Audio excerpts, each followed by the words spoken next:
this last video of chapter 3, we will look at the problem of theodicy. So what is theodicy? From a theological perspective, it looks at why does evil and suffering exist? If we believe in a God who is good, who is righteous, who is loving, why does evil exist? We can formulate it in the following way. How can the Almighty, good, gracious, and righteous God permit all the suffering and evil in the world, which, according to Genesis 1 verse 9, He has, after all, created? If you look at the end of the Genesis creation narrative, it says there God looked at what He created and He saw that everything was good. So why is there evil? Why is there suffering? Where does this come from? So first we will look at what some philosophers said about this, and we will first look at the philosopher called Epicurus, and he died roughly 270 BC. And he wrote the following about this question. He said, "Either God wants to eliminate evil and is incapable of doing so, in which case God is not omnipotent, which does not apply to Him." So Epicurus says God is omnipotent. He can get rid of and eliminate evil. Or else He is indeed capable of doing so and does not want to, in which case God is malevolent, which is foreign to Him. So again, Epicurus, for him, the God, whatever God he believes in, is a good God. If we continue reading, or else He does not want to do so, and is also incapable of doing so, in which case He is both weak and malevolent at the same time, and thus not God. Or else He does indeed want to eliminate evil, and is also capable of doing so, which is the only option suited to God. So for Epicurus, God is capable of eliminating evil, and God also has a good-natured God. But then he, of course, asks, but then where do these evils come from? And why does He not take them away? So this Greek philosopher already asked similar questions to what Christians today will ask about God, because he also sees God as essentially good and capable of ridding the world of all suffering and evil. Now after him, there was another philosopher called Sextus Empiricus, and he died about roughly 250 AD. But he changed the question. So it was no matter of how can God permit evil, but he brought a different kind of question where he said, can there be such a thing as a God who allows evil to exist? So here, the very existence of God is questioned. And also many atheists today, they say they don't believe in God because there's so much evil in the world and so much suffering in the world. So, also in the field of theology, this is looked at. And of course, we derive it from the biblical witness.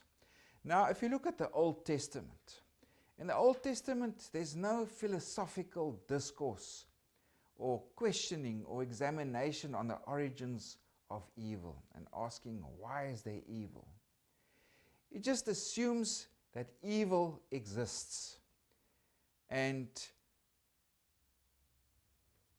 for example, the book of Job, if you read the book of Job, it confronts the problem of evil and suffering. Why do the righteous suffer? Because a big part of the Old Testament explains, if you read Deuteronomy, also the book of Proverbs, it says if you are righteous, if you are obedient to God, if you lead a good life, life would be good, life would be easy, and your life will be filled with honor and good things. But, and of course, the book of Proverbs is also part of the wisdom tradition in the Old Testament.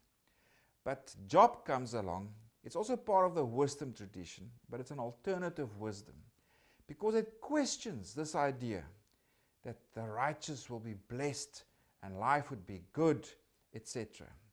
And Job looks at this thing. Why do the righteous people suffer? And Job, at the end of the day, cannot give a good answer or a final answer in terms of why is there evil?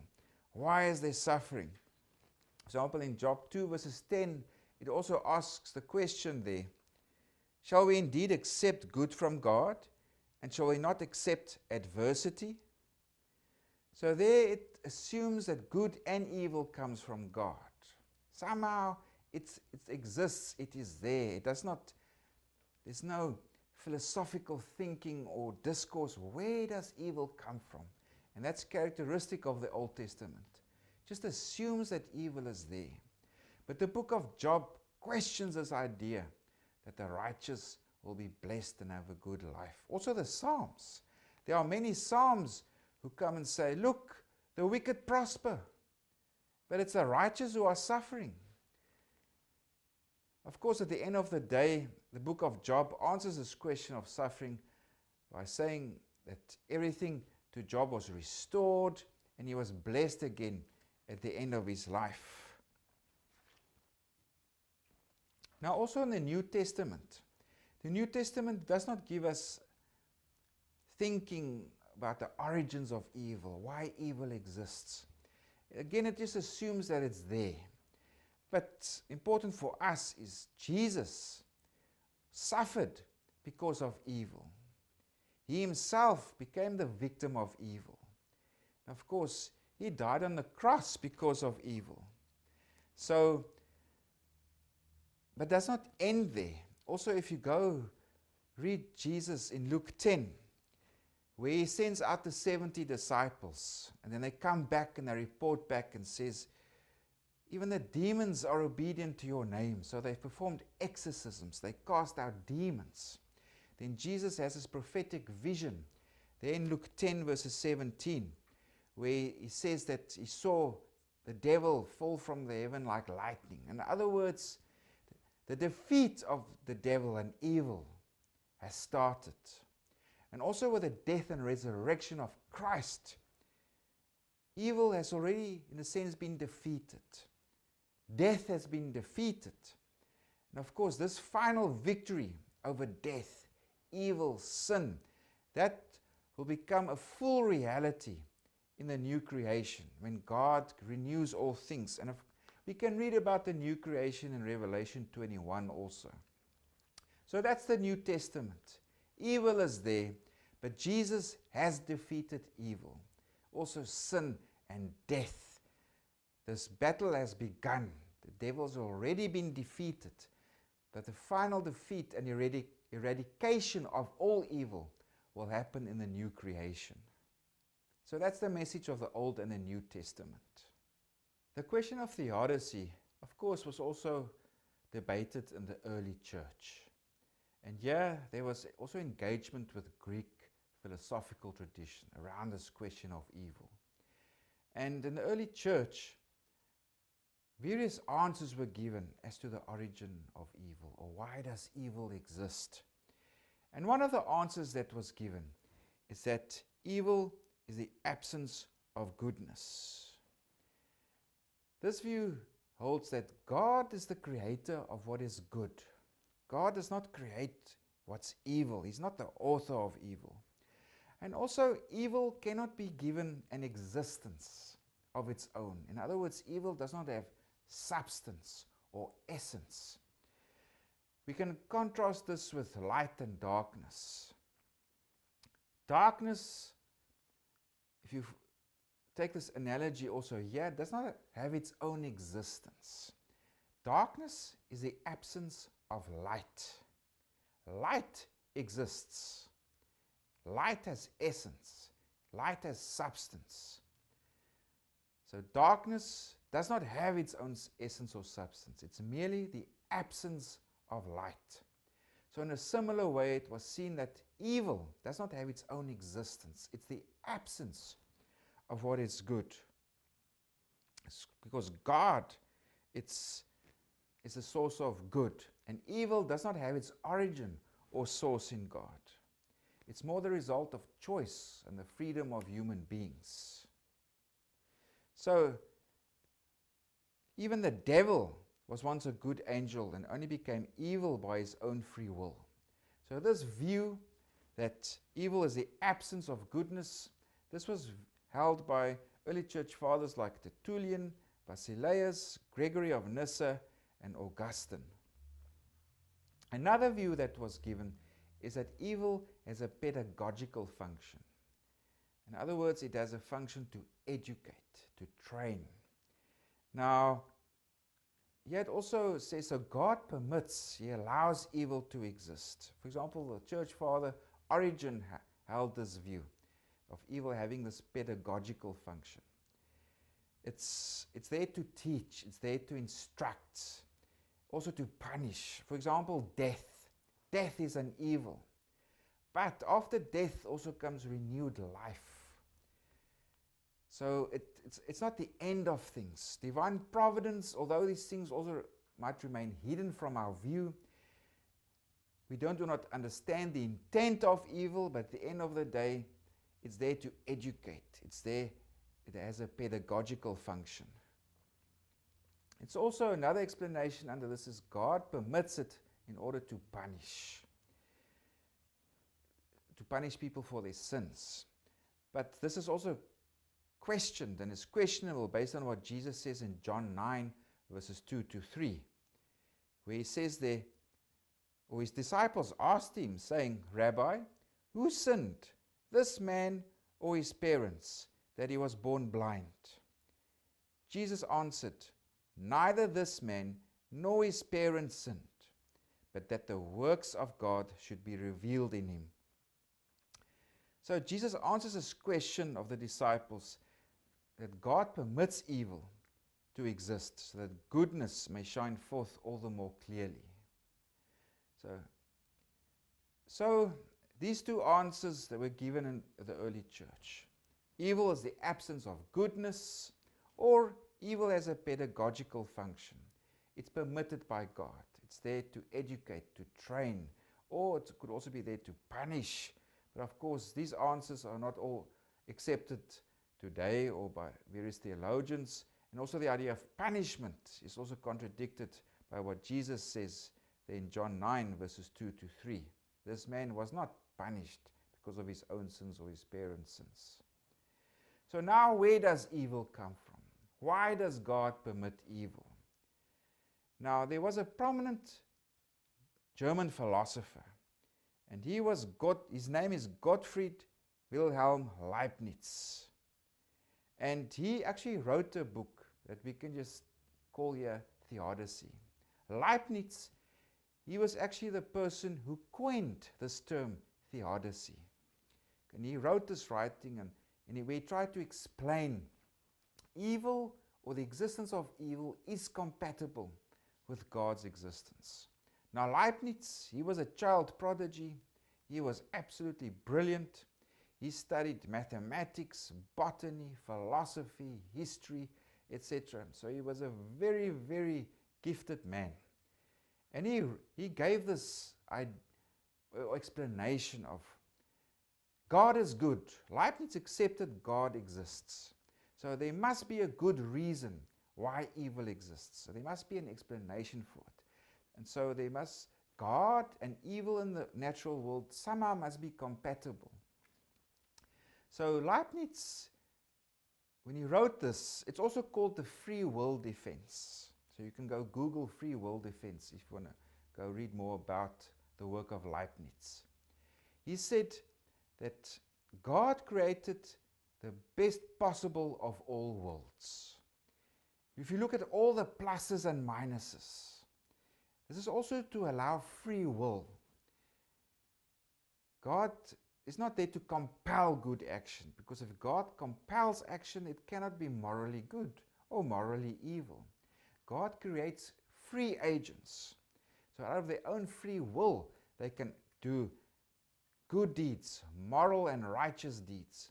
But of course, if God allows these free agents, there is the possibility, or He must allow for the possibility, that they can also do evil. And also, God must create the world which is not complete and perfect, because otherwise it will become like a god. So in a sense, the world is limited. There's limitedness about the creation. So this is how Leibniz, he tried to explain this existence of evil. God created the best possible of all worlds.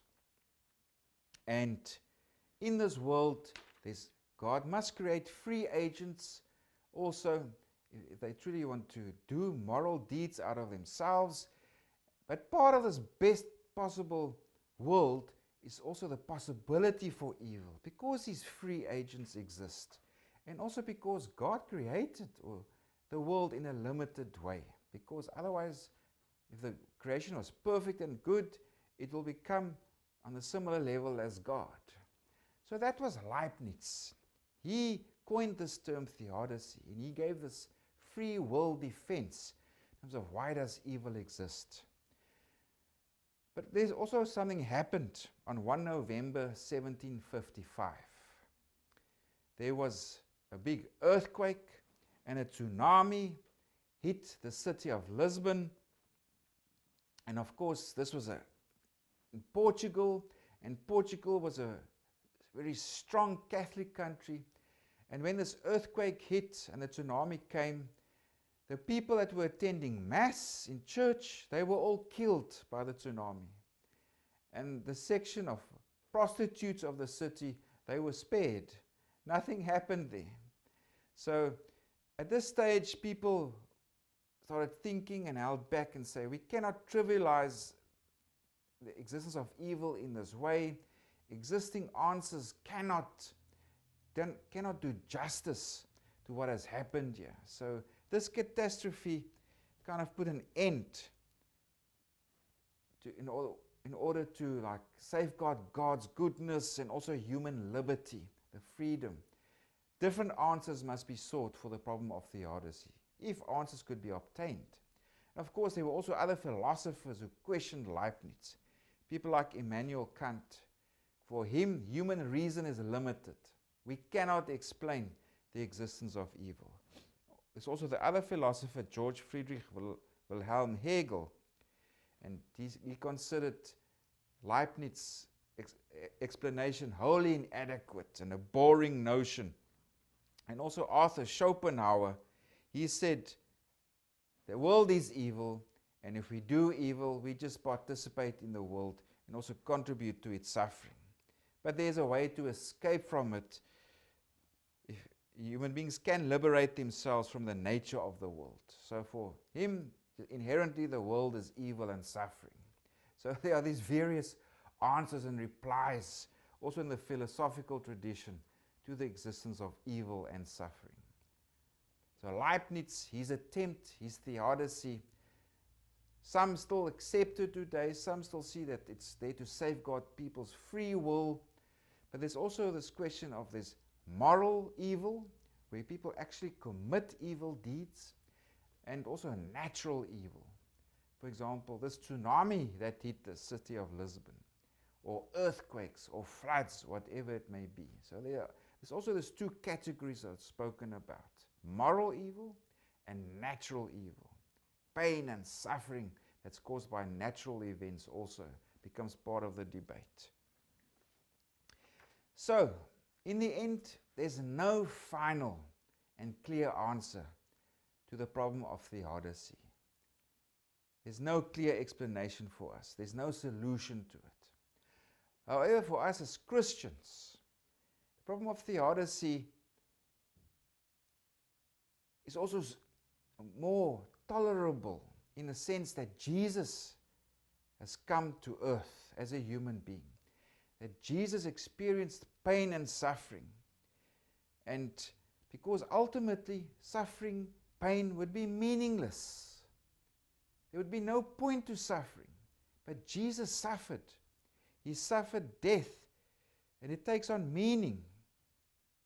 So it's through this way that God also redeemed us and freed us from suffering. So even though there's no solution to the problem of theodicy, it is helpful to consider that God suffers with the world in the crucified one.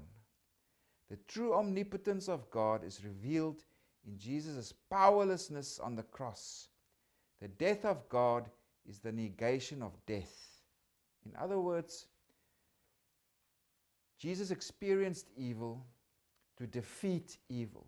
Jesus experienced death to defeat death. And God is not somewhere aloof from our suffering, because God became one of us. In a sense, He has suffered with us. So as the cross of Christ makes clear, God is not some non-participating spectator, but He stands by His creation in suffering. And these viewpoints are expressed by the German theologian Jürgen Moltmann and also Horst Georg Perlman. So its suffering is not meaningless. It gains on meaning for us because Christ has suffered and died, also to end evil and to end suffering at the end of the day. So that's the end of chapter 3 and the doctrine of God. In the next videos, we will move our attention to chapter 4, which investigates Christology.